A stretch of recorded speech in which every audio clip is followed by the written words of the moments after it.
Although Foucault often explicitly claimed that he has no unified theory of power to offer, in the first lecture I already suggested that there are ways to tame his detailed analysis of different forms of power. This lecture will try to do something of the sort. One running theme in Foucault's writings on power is that there is more to the notion of power than the idea of sovereignty. In this, he opposed the philosophical tradition stemming from Thomas Hobbes, who argued that the essence of power is state sovereignty. So, on the one hand, we have Hobbes, who, very simply put, thought that at its best and purest, power would be exercised from the singular position of sovereignty. He called it the Leviathan. On the other hand, we have Foucault, who, although never denied the reality of state power in the Hobbesian sense, was more preoccupied with challenging the idea that the only real power is sovereign power. Foucault argued that the sovereign power of Leviathan, for instance, monarchies, parliaments, Congress, capital, and so on, has come to confront, over the past 200 years, two new forms of power. The first is disciplinary power, which he also called anatomopolitics because of its detailed attention to training the human body. This is analyzed in Discipline and Punish. And 2. Biopolitics, which Foucault analyzes especially under the guise of neoliberal governmentality in The History of Sexuality, Volume 1, and The Birth of Biopolitics. I will focus first on Foucault's notion of disciplinary power, looking at his analysis of the prison in Discipline and Punish. I'm interested to sketch an answer to 3 questions. 1. What is, generally speaking, disciplinary power or a disciplinary society? 2. What are the specific characteristics of and means used by disciplinary power? And 3. What accounts for the widespread reliance on disciplinary power and thus for the emergence of a disciplinary society? Disciplinary power and the power to punish. Foucault's distinction between sovereign power and disciplinary power can be seen as part of a more specific and focused argument about the power to punish, and the emergence of a particular way to exercise that power. According to Foucault, the power to punish hasn't always been organized and managed in the same way. That is, in different historical times, societies have exercised the power to punish in different ways. In monarchical law, intense and discontinuous terror has been used to establish sovereign power through vengeance against the body of the criminal, who in turn was seen as an enemy of the sovereign, and whose torture affirmed the sovereign's power.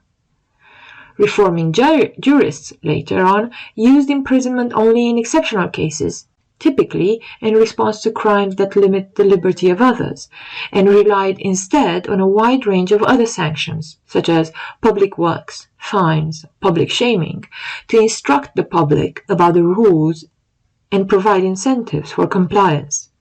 In modern times, prisons use a specialized administrative apparatus of coercion to train the body and to leave traces in the habits of individuals.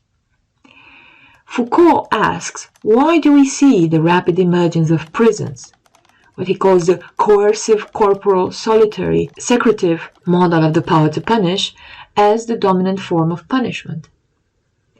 He argues that the emergence of the prison is one part of the emergence of a much broader range of disciplinary practices in schools, hospitals, armies, and factories, all of which use the same technology of power. So, to understand Foucault's analysis of the emergence of prisons, I propose to answer the general questions first. Remember, they were what a disciplinary society is, what is distinctive about the disciplinary mode of power, and what accounts for the widespread reliance on disciplinary power, and thus for the emergence of a disciplinary society. Let's take the first question. What, generally speaking, is disciplinary power or a disciplinary society? This is what Foucault writes in Discipline and Punish. Discipline, or disciplinary power, may be defined neither with an institution nor with an apparatus.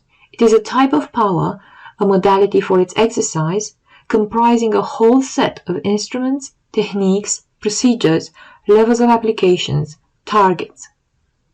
So, the main characteristics of a discipline are that it is detailed or meticulous, it is focused on body, it involves the organization of space, time, and movement of those under this power regime.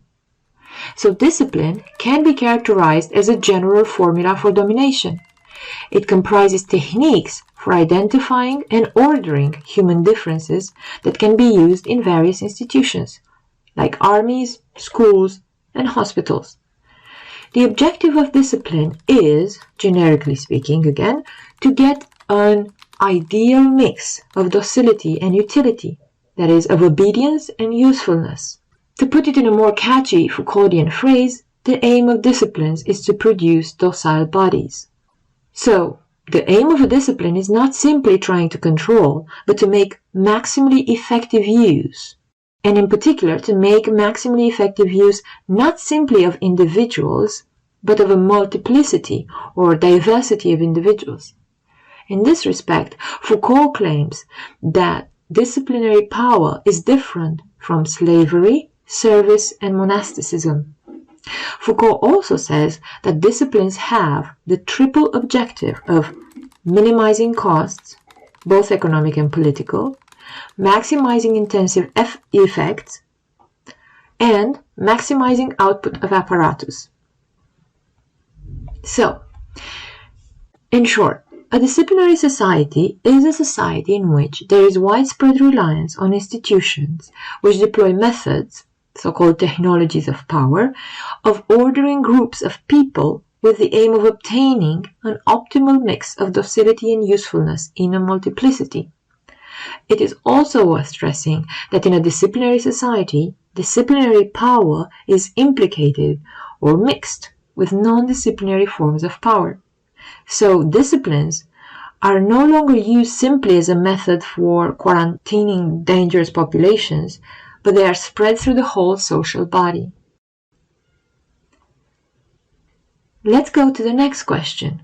What are the specific means used by disciplinary power? Or how does disciplinary power function? Foucault identifies 3 means used to apply disciplinary power, or you can see them as ways in which disciplinary power functions.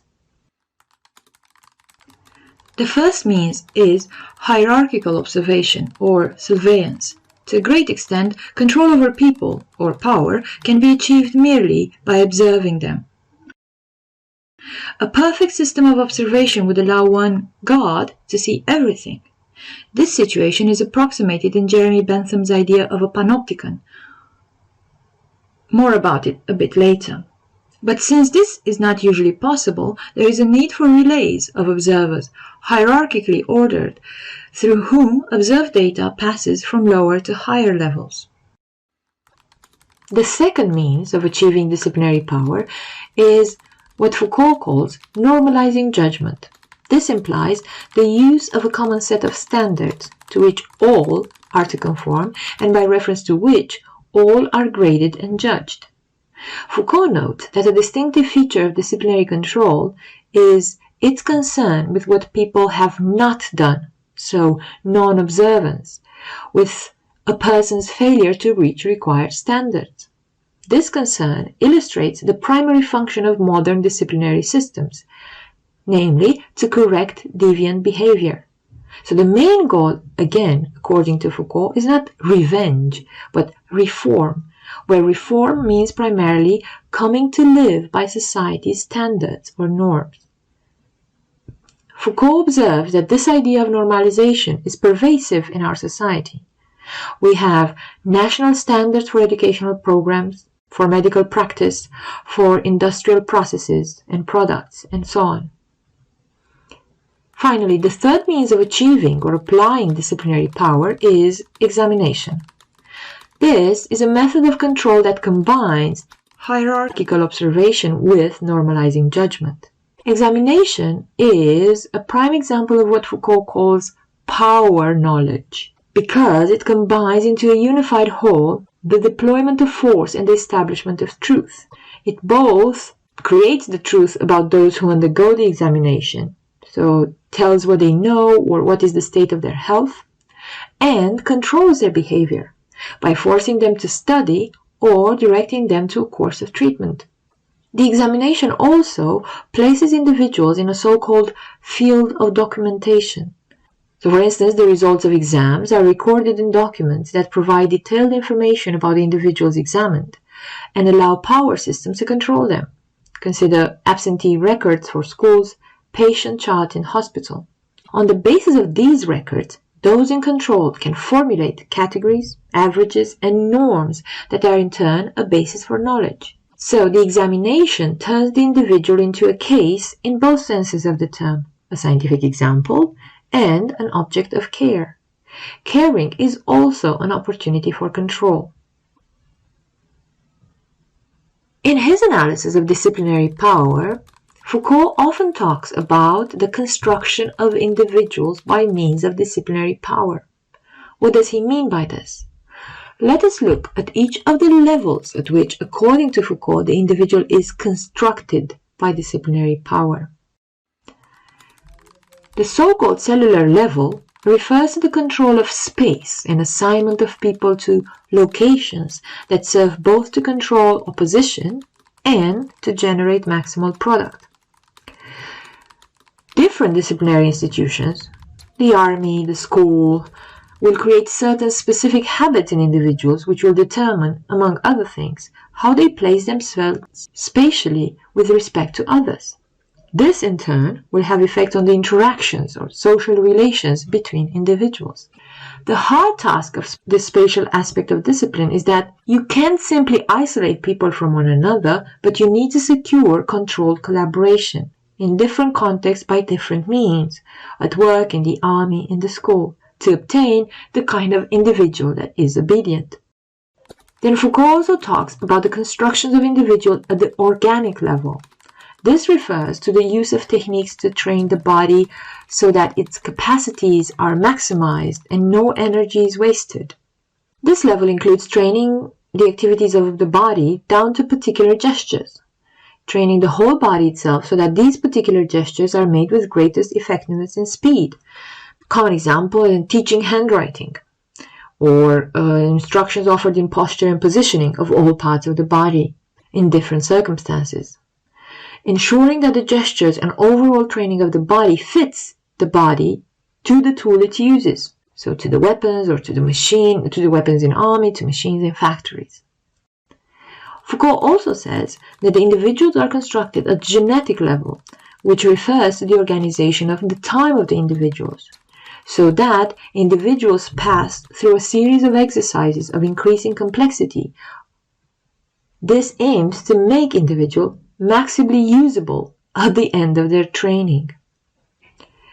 The combinatory level refers to uses of tactics that are meant to blend into one another. So disciplinary techniques train individuals in ways that make them fit together so that their joint action is triggered by relatively simple directives. Think about commands used by officers or by teachers. With this in place, we can look at the final question of how disciplines spread and why do they do so. Take the question about how disciplines spread or develop.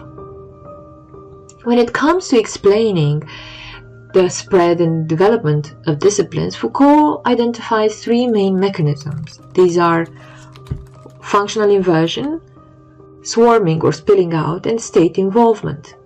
Functional inversion refers to the fact that a discipline might spread when there is a shift in its role from increasing control to increasing capacity. Consider the following cases in which this applies.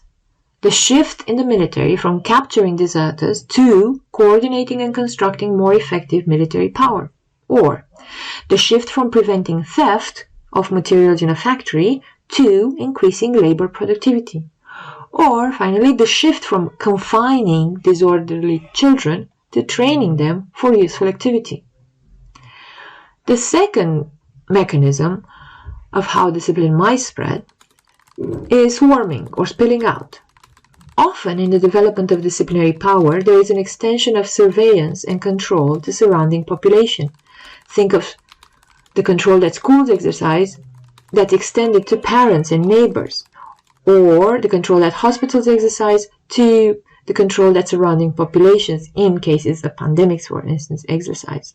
There is also a certain mobility to disciplinary organizations, if you think of groups with geographic responsibility. The final mechanism that Foucault considers for explaining the development of disciplines is state involvement. The police are often involved in the development of disciplines by controlling local disorders in response to initiatives from below. How about the question of why disciplines spread? To understand why disciplines spread, Foucault says we must take into account 1. The triple objective of a discipline, the fact that disciplines always need to develop new arrangements that can restore order under changing conditions, and the fact that disciplines appear as ways to order the multiplicity or diversity of individuals and new productive apparatuses to reduce inefficiency, master resistance, and increase capacity of each element or individuals in order to promote coordination. So what sort of explanation do we have of the emergence and spread of disciplines? Foucault doesn't offer an explanation that focuses on agents acting on their interests or ideas, but what is called a functional explanation. That is, we have an account of the emergence of a discipline or of a new type of power by reference to its effects. So, we can explain how and why disciplinary power appears simply by referencing the observable effects of the multiple disciplinary mechanisms. Note also that these effects seem to be not simply a matter of survival, but a matter of optimization. Reduced cost is important in generating increased outputs. And this is related to the triple objective of disciplinary power as Foucault identifies it. Now, with these general notions and ideas in mind, I want us to look at Foucault's analysis of the emergence of prison as the main form of the power to punish. I already said that Foucault's Discipline and Punish is a study of the development of the gentler, modern way of imprisoning criminals rather than torturing or killing them. While recognizing the element of genuine reform, Foucault argues that such a reform also becomes a vehicle of more effective control. To quote, to punish less, perhaps, but certainly to punish better. For Foucault, the prison is the exemplary manifestation of disciplinary power. So looking at how modern prisons are organized and how they work should further clarify the general notion of disciplinary power. Here goes. Foucault says that if you look at the way in which prisons operate, it becomes evident that they are designed not so much to lock away criminals, as to submit them to training and to render them docile. Prisons are first and foremost not houses of confinement, but departments of correction. According to Foucault, the crucial part of the prison is not the cage of the prison cell, but the routine of the timetables that govern the daily lives of prisoners. What disciplines prisoners is the supervised morning inspections, the monitored meal times, the work shifts, even the free time overseen by a diversity of attendants, including armed guards and psychologists. All of the elements of prison surveillance are continuously made visible.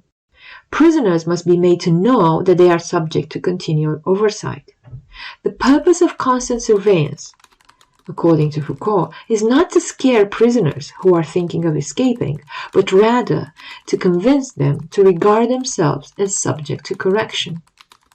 The crucial move of imprisonment is that of convincing prisoner or bringing them to learn how to inspect, manage, and correct themselves.